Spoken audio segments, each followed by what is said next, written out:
ನೋಡಿ, ಜಿಲ್ಲೆಯಲ್ಲಿ ಕಾನೂನು ಸುವ್ಯವಸ್ಥೆ ಸತ್ತೋಗಿದೆ. ನಿರಂತರವಾಗಿ ಕೋಬುಗಲಭೆ ಆಗ್ತಾ ಇದ್ದಾವೆ. ಇದು ಮೊದಲನೇದಲ್ಲ, ಒಂದು ವರ್ಷದಲ್ಲಿ 7ನೇದು 8ನೇದು. ಇಲ್ಲಿ ನರೇಗಲ್ದಲ್ಲಿ ಸುಮಾರು 3 ದಶಕಗಳಿಂದ ಹಲವಾರು ಸಂದರ್ಭಗಳಲ್ಲಿ ಇಲ್ಲಿ ಕೋಮ ಶಾಂತಿ ಕದಡಿರುವಂಥದ್ದು ನಾವು ನೋಡ್ತೀವಿ. ಅದಕ್ಕೆ ಶಾಶ್ವತ ಪರಿಹಾರವಾಗಿ ಕೂಡ ಕೆಲವು ಕ್ರಮಗಳನ್ನು ನಮ್ಮ ಸರ್ಕಾರ ಇದ್ದಾಗ ಉದಾಸೀನರಿದ್ದಾಗ ಮಾಡಿದ್ವಿ.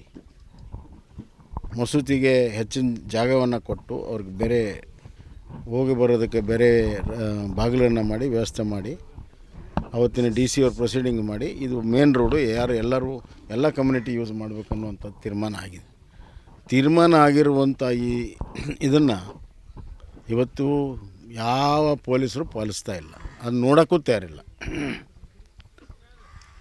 ಕಾನೂನು ಸುವ್ಯವಸ್ಥೆ ಕಾಪಾಡೋರೇ ಇವತ್ತು ಕಾನೂನು ಸುವ್ಯವಸ್ಥೆ ಹದಗೆಡಕ್ಕೆ ಕಾರಣ. ಉದಾಹರಣೆಗೆ, ಈ ಘಟನೆಯ ಪೂರ್ವಭಾವಿಯಾಗಿ ಏನು ಕ್ರಮ ತೆಗೆದುಕೊಂಡಿಲ್ಲ. ಸೆನ್ಸಿಟಿವ್ ಪ್ಲೇಸ್ ನರೇಗಲ್ಲು, ಬೊಮ್ಮನಹಳ್ಳಿ, ಬಂಕಾಪುರ ಇವೆಲ್ಲವೂ ಕೂಡ ಸೆನ್ಸಿಟಿವ್ ಪ್ಲೇಸ್ ಇದ್ದಾವೆ. ಎಲ್ಲೂ ಕ್ರಮ ತೆಗೆದುಕೊಂಡಿಲ್ಲ. ಜಿಲ್ಲೆಯಲ್ಲಿ 112 ಕಳಿಸಿದಾರಂತೆ. 112ದಲ್ಲಿ ಇಬ್ಬರು ಇರ್ತಾರೆ. ಇಂಥ ಸೆನ್ಸಿಟಿವ್ ಪ್ಲೇಸಲ್ಲಿ ನಿಯಂತ್ರಣ ಮಾಡೋಕ್ಕೆ ಸಾಧ್ಯನಾ? ಇದು ಟೋಟಲ್ ನಿರ್ಲಕ್ಷ್ಯ ಪೊಲೀಸರದು, ಇಲ್ಲಿಯ CPI, ಇಲ್ಲಿಯ SI. ಆಮೇಲೆ ವರಿಷ್ಠ ಅಧಿಕಾರಿ SP. ಇದು ವೈಯಕ್ತಿಕ ಅಂದರು. ನಾನು ಇವತ್ತು SP ಅವ್ರು ಕೇಳೋಕ್ಕೆ ಇಚ್ಛೆಪಡ್ತೀನಿ, ಅದು ಹೆಂಗೆ ವೈಯಕ್ತಿಕ ಹೇಳ್ರಿ.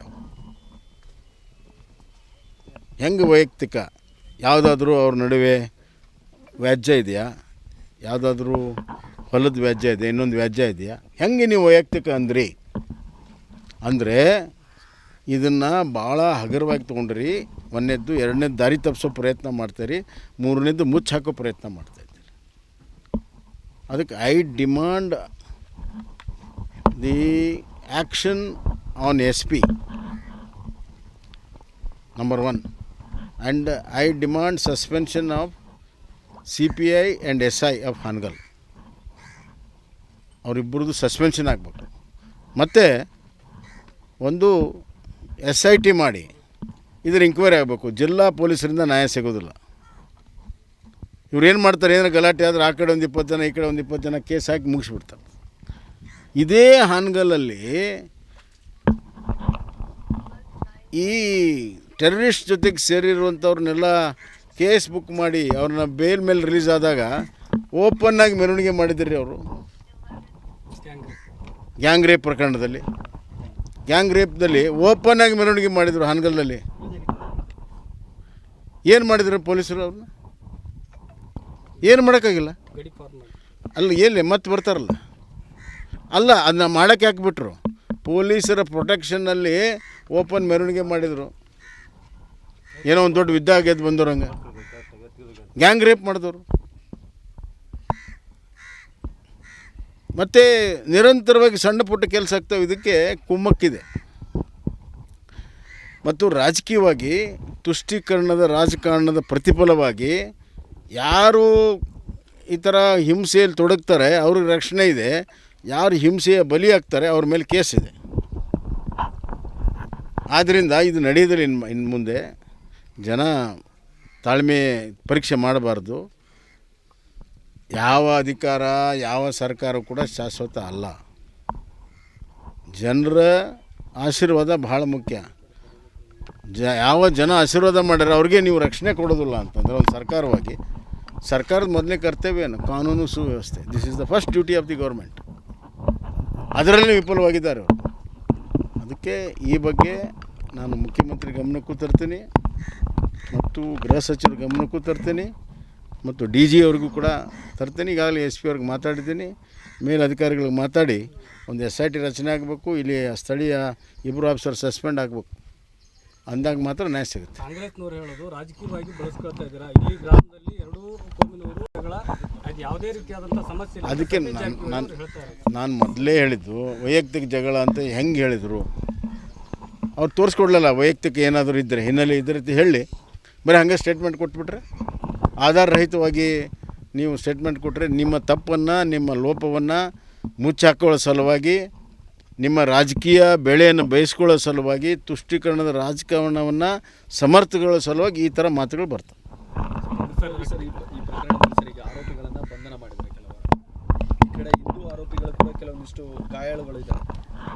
ಪೊಲೀಸರು ಹೇಳ್ತಾ ಇದ್ದಾರೆ ನಾವು ಈಗಾಗಲೇ ವೈದ್ಯರ ಜೊತೆ ನಿರಂತರವಾಗಿ ಸಂಪರ್ಕದಲ್ಲಿದ್ದೇವೆ, ಅವರು ಯಾವಾಗ ಡಿಸ್ಚಾರ್ಜ್ ಆಗ್ತಾರೆ ಅಂತ ಸಂದರ್ಭದಲ್ಲಿ ಕೂಡ ವಶಕ್ಕೆ ತೆಗೆದುಕೊಳ್ಳುವಂಥ ಸಾಧ್ಯತೆ ಇದೆ ಅನ್ನೋ ಮಾತಾಡ್ತಾರೆ. ಒಂದು ವೇಳೆ ಅವರನ್ನು ಬಂಧನ ಮಾಡಿದ್ರೆ ಮುಂದಿನ ನಡೆ ಹೆಂಗಿರುತ್ತೆ? ಖಂಡಿತವಾಗೂ ಅದೇ ಹೇಳಿದ್ನಲ್ಲ, ಯಾರು ಹೊಡೆತ ತಿಂದಾರ ಅವ್ರನ್ನ ಆರೋಪಿ ಮಾಡಿದ್ದಾರೆ. ಇವರು ಯಾರು ಹೊಡೆತ ತಿಂದಾರ ಆರೋಪಿಯನ್ನು ಮಾಡಿದ್ದಾರೆ. ಮತ್ತು ಯಾರು ಘಟನಾ ಸ್ಥಳದಲ್ಲಿಲ್ಲ ಅವ್ರನ್ನ ಆರೋಪಿ ಮಾಡಿದ್ದಾರೆ. ಪೊಲೀಸರೇ ಇದಕ್ಕೆ ಕಾರಣ ಎಲ್ಲ. ಅವ್ರನ್ನೇನು ಅರೆಸ್ಟ್ ಮಾಡ್ಬೇಕಂತ ಓಡಾಡ್ತಾ ಇದ್ದಾರೆ. ಯಾಕೆ ಮಾಡಿದ್ದಾರೆ? ಆರೋಪಿ ಯಾರು ಮಾಡಿದವರು? ಪೊಲೀಸರು ಯಾಕೆ ಮಾಡಿದ್ದಾರೆ? ಎರಡೂ ಕಡೆ ಮಾಡಿಬಿಟ್ರೆ ಮುಗಿದು ಹೋಯ್ತು.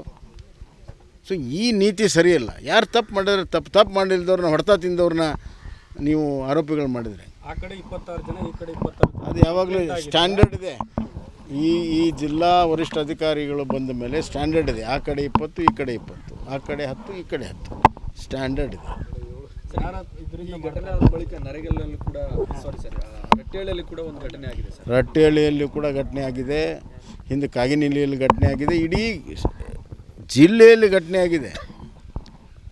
ಇಸ್ಪೇಟು OC ರಕ್ಷಣೆ ಕೊಡೋದಕ್ಕೆ ಪೊಲೀಸರ ಬಳಕೆ ಆಗಿದೆ ಹೊರತಾಗಿ ಇಲ್ಲಿ ಕೋಮು ಸೌಹಾರ್ದತೆಯನ್ನು ಕಾಪಾಡೋದಕ್ಕೆ ಪೊಲೀಸರು ಇಲ್ಲ. ಮುಂದೆ ಏನು ಸ್ಟ್ಯಾಂಡ್ ಆಗಿರ್ತದೆ BJP? ನಮ್ಮ BJP ಇದನ್ನು ಲಾಜಿಕಲ್ ಕನ್ಕ್ಲೂಷನ್ ತೊಗೊಂಡು ಹೋಗ್ತೇವೆ, ತಾರ್ಕಿಕ ಅಂತ್ಯಕ್ಕೆ ತೊಗೊಂಡು ಹೋಗ್ತೇವೆ, ಇಲ್ಲಿಗೆ ಬಿಡೋದಿಲ್ಲ ಅದನ್ನು.